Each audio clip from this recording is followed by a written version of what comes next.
Welcome to Biz Help for You with host Candy Messer.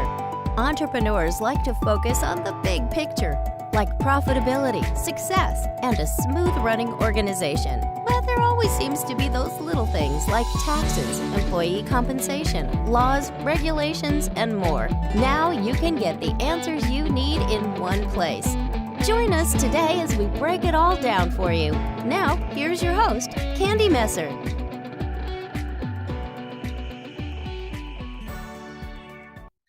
Hello and welcome to Biz Help for You with Candy Messer. Thank you for joining us today. I hope you found the information on our last topic. If you were unable to join us and would like to listen to the show, links can be found on our YouTube and Facebook pages, as well as multiple favorite podcast platforms. And if you'd like to receive notifications on when our podcasts have been uploaded, please like and subscribe. This week's show is a little different as I recorded multiple interviews in one day at an event. And because of the limited time for each, I recorded the content without the bio. So let me give a little info on my guest before getting into the recording. Avital Spivak is an online tech coach, educator, and computer engineer. For 15 plus years, she has been breaking the myth that people who did not grow up with technology cannot get comfortable with it at any age. She is a martial artist, multilingual, and enjoys helping clients from everywhere around the world get unstuck with their tech so they can make more money in their business fast. Now to the recording of today's episode. So welcome to the show today. Thank you for having me here. Well, I'm excited to talk about this topic, but before that we get into questions that I want to ask you on the subject, I would love for you to tell me just a little bit more about yourself and how did you end up helping entrepreneurs understand technology? So I'm an entrepreneur myself, even if I can't say the word easily. And I come from the tech world. I'm a computer engineer myself. And I found it really challenging. Surprised me that really the tech of the small business of coaches is different than other tech that I had before. So suddenly there was a whole world of CRMs and scheduling links and email marketing and social media and business software, tracking numbers, everything, all sorts of things that I knew nothing about and had to educate myself. And I found out that my fellow entrepreneurs were having similar problems. And a lot of people are not comfortable with new tech and really could use hand up to move faster because they're good at what they do. And all they need is a good setup, getting comfortable with the things they need to do daily, maybe a little automation to, make things go faster, but it really works also for people who never grew up with technology, are not feeling comfortable, that all of them can do it. Well, I agree. When we start our businesses, we have a strength that we are able to provide to the world. And often technology is not on that list. And there's so much to know about it. There's hardware, what type of computer, what type of, hard drive or things. If you're trying to put things together, maybe you have backup, you want to make sure you're not losing data. And then there's the software side of things. Like you said, there's the CRM, there is just, maybe we're using software to track our projects and deadlines and all of that. So there's just so much that makes up technology. And it feels like technology is ever changing, even at a faster and faster pace. So it's so hard to keep up. So how do you recommend entrepreneurs even start to get a handle on what they need for their business and feel comfortable managing it? So I would say that getting some help is very helpful because there's a lot of things that we can find out for ourselves. There's a lot of information, a lot of data floating around, but curating it and figuring out what's right for you, it's not even a matter of asking somebody else, what do you use and like? Because their business might be different than your business. And then what? So we have 4 major areas of technology that we need to cover. We need some things to do with marketing and reaching out new clients. We need operations and administrations, things like our email and maybe our, financial stuff. We have sales. How do we get the money? Digitally, maybe. And fulfillment. Do you bring your products on Zoom? There's different ways that we can work. So we need to cover those 4 areas. Some of them might be digital, some of them might be paper, but we need to figure out how to set up our system. The reason I'm saying system is that most of us make the mistake of getting one thing here and one thing there, and then they don't play well together. That's very true. Beware. Technology, I think, sometimes can be overwhelming depending on the generation you're in too, right? So someone who might be a little bit older, didn't grow up with all the technology, where we've got, millennials and, generations who've grown up seeing technology and are much more familiar with it too. So I think that's one of the things that impacts, the fear maybe of technology, is if it's something that we have to learn because we haven't really experienced it before. So, how do you help someone overcome that fear maybe of, I'm scared to even use technology. I'm not sure it's secure, depending on what they're using, if it's got, a password storage or something like that. So that's actually where I specialize. Most of my clients are 50 and up. I have clients beyond 80. And what you described is really where most people start. Being afraid of clicking on links. The computer might blow up. It will take me somewhere and I will not know how to get back. I don't know if that's okay to do. I don't know if I can put my information here or not. Where's my password? And do I need my Google password here as well? Or, it gets confusing. And what I do is get them really to understand the fundamentals, because what happens is, I call it computer land. It's a different world. It's just, as you go to another country, you know how to function as an adult. You know how to do your shopping. You know how to do your banking. You know how to take a shower. But when you're in a different country, suddenly you can't plug your phone because the sockets are different. I can say the reason I said shower is because when I came to the US the first time, I went into the shower only to realize I don't know how to turn on the faucet. I tried turning things. I tried all sorts of things. It never occurred to me to pull. I've never seen such a faucet that you have to pull to make work. So, I had to get out of the shower and get somebody to show me. That's how people feel in computer land. They get in, they know what they want to do, they know what they want to accomplish, but they feel like, a kid in a new place. So that's where we start. We really, I translate. I show people how do your, the skills that you already have, how do they work here? If you know how to communicate with people, you can do social media. If you know how to get your project done, or how to set up your plan for the day, you get out the door to go to the bank, you find your way there, you don't get, enamored by every tree on the side. And it's not as complex as people might think. If you know where you're going, you get less distracted. There's a lot of things that happen when you sit down to the computer and you don't know which skills to use, skills that you already possess. Well, and I think another fear is, people are always being warned, there's hackers out there, don't click on, certain links, or when should I update the software? I get this message, okay, there's a new version, should I update? So can you touch on even some of that? Is when is it okay to update the software? When is it okay to do some of these certain things? But on the other hand, be careful, like when you're getting emails, don't click on links, that could potentially expose you to viruses or hackers or things. Yeah, that's a real challenge. And as we know, people have had trouble before. And I would say, again, that's a real challenge. What happens is you need to learn how to navigate this new world.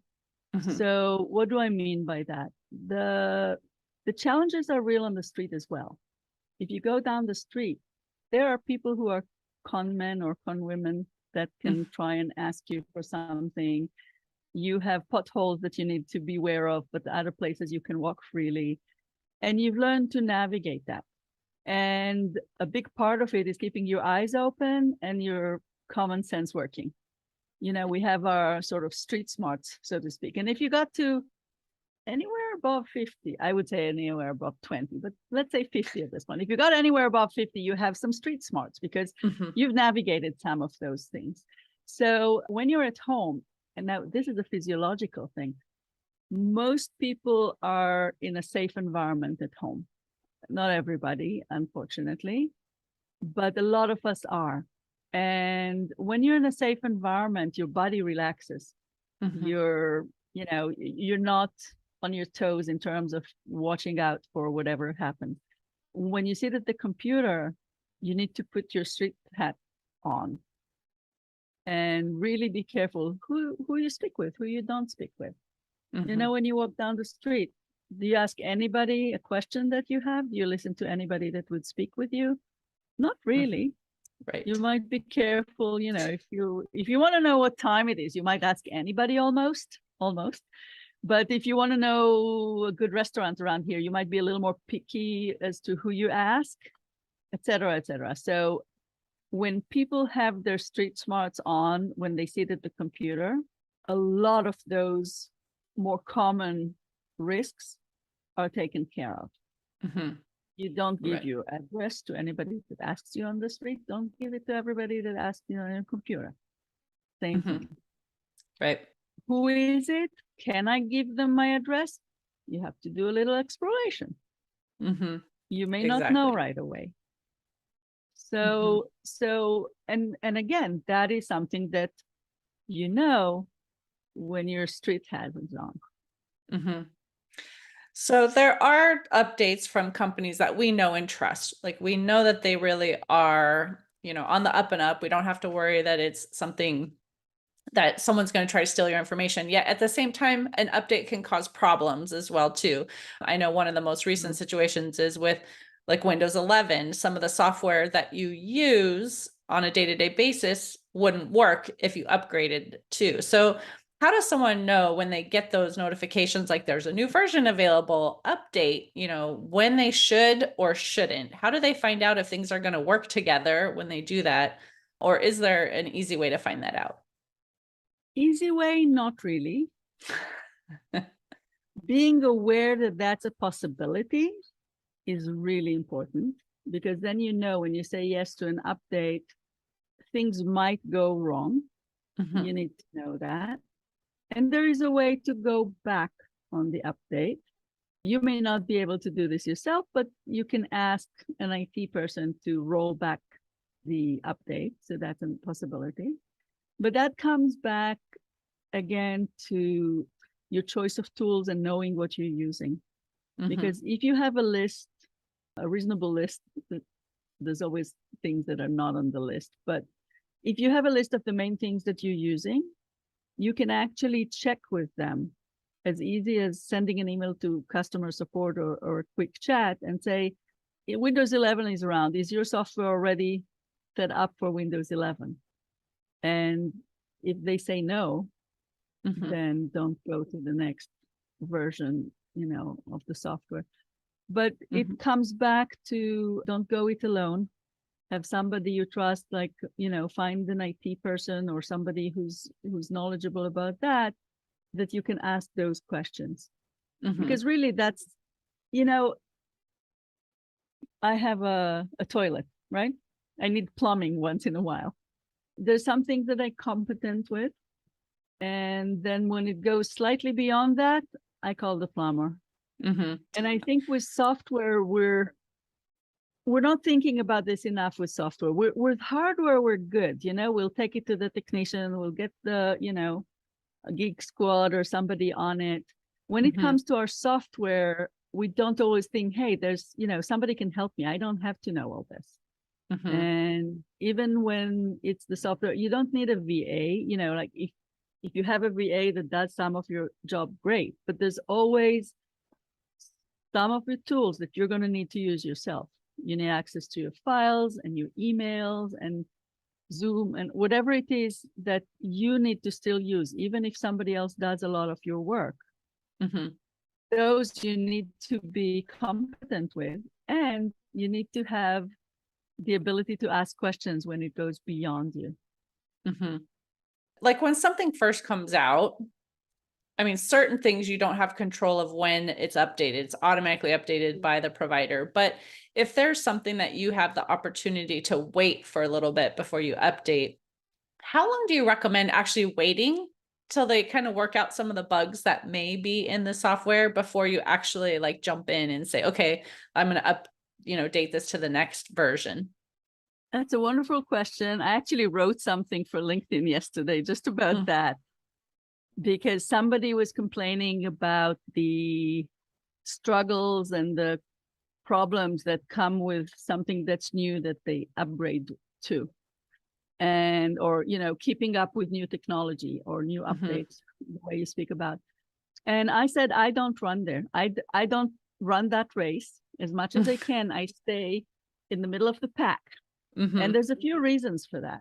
One is, in the middle of the pack, that thing that just came out is already more stable, because the first people that ran over bumped into all the bumps, and some of them were fixed. So the middle of the pack, until you wait a little longer, it becomes more stable and you have less trouble getting in. Two, the customer support of that company is now more knowledgeable. They've helped some people. They got to know it themselves. They can help you now. When in the beginning, you and them struggled together to find an answer. Three, all the great people that ran over quickly because they love new technology and wanted to, they're so amazing that they didn't just figure it out. They made YouTube's, videos on this. So now you have not just customer support, but also other clients that have showed things, figured out how to do stuff, figured out how to go around problems that exist. So middle of the pack, great. Now your question is, how long before I'm so behind that the thing stops working for me and everybody's gone somewhere else? It's a bit of an art. So you need to be aware not just to sit, and not change at all, but don't run a change right away. Wait a bit, maybe listen a little through, asking Google and see. And then at some point, when something new comes out, keep your eyes open, keep your ears open. Some new things don't even survive the first year or something like that. So kind of good to listen, good to wait for a while, see where this goes, and only then move. And there's a bit of an art to it. Well, and I love that you mentioned YouTube as well. I mean, you could do Google searches and get some information, but you're right. There are so many people now who are doing how-to videos on things that if you're not sure how to do a specific thing in the software, even you can ask. Or if you're looking for, let's say, a video camera or something, because you want to be a guest on podcasts and you want the best camera, you can actually do a search and find out those types of things, which is really helpful. So I definitely recommend that too. And then, like you've been saying too, have an IT professional who can help you. I've had someone I've worked with for probably 10 years or more, and my staff also knows his phone number. So if they have a problem with anything, they can reach out and call. If I have questions, anytime we're going to update anything, I always say, is it safe? Are the bugs worked out? Or he'll reach out and give me tips too. So it's great to have that resource, so I don't have to make the decision. I don't have to be knowledgeable on all of that. I can have a working knowledge maybe of some of it, but having a professional who understands it all, how it works together. And like you said too, a lot of times, different things have to interact with each other. And if one thing gets changed, it may all fall apart. So you're right. It's a whole system. So I do know that we are getting close to the end of the time that we have for our interview today. So I do want to ask if you have an offer that you would like to share with the audience and how they can connect with you as well. Okay. So the easiest way to connect with me is through my website. It's vitalweave.com. We weave together all your threads so that they work well for you. All the skills that you have, how do they work here? That's what happens with Vital Weave. And the offer I'd like to make is invite everybody. I have twice a month on the second and fourth Tuesday of the month, I have a Q&A session where you can drop in with your questions. You know, I'm thinking of getting this tool, or I need something to do my scheduling. How do I do that? Or whatever it is that you are considering, or I've been working with this tool for a while and I want to replace because that's not working for me. What do I do? So strategy around technology or specific questions sometimes depends on what it is. I answer a lot of Google Doc questions. Right. Yes. And software is ever changing, it seems. So you may give them an answer to a question and then, you know, pretty soon something has changed and then they need another answer. So Exactly.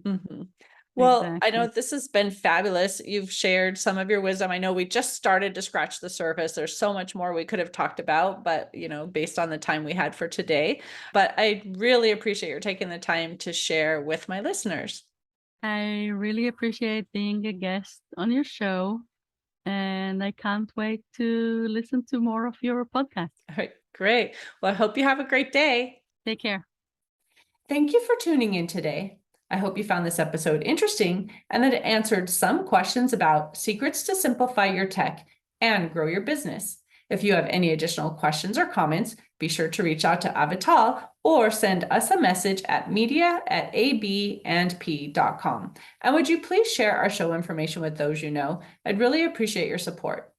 I hope you can join us for next week's topic. And please remember you can connect with us on Twitter, Facebook, and LinkedIn. And my website is abandp.com. You can find the podcast posted on multiple favorite platforms, including Google, TuneIn, Stitcher, iHeartRadio, and Spotify. And if you're listening on one of those, would you please leave a review? Thanks so much.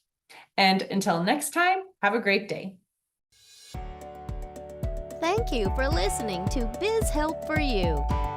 Please join your host, Candy Messer, again next time. Have a terrific day.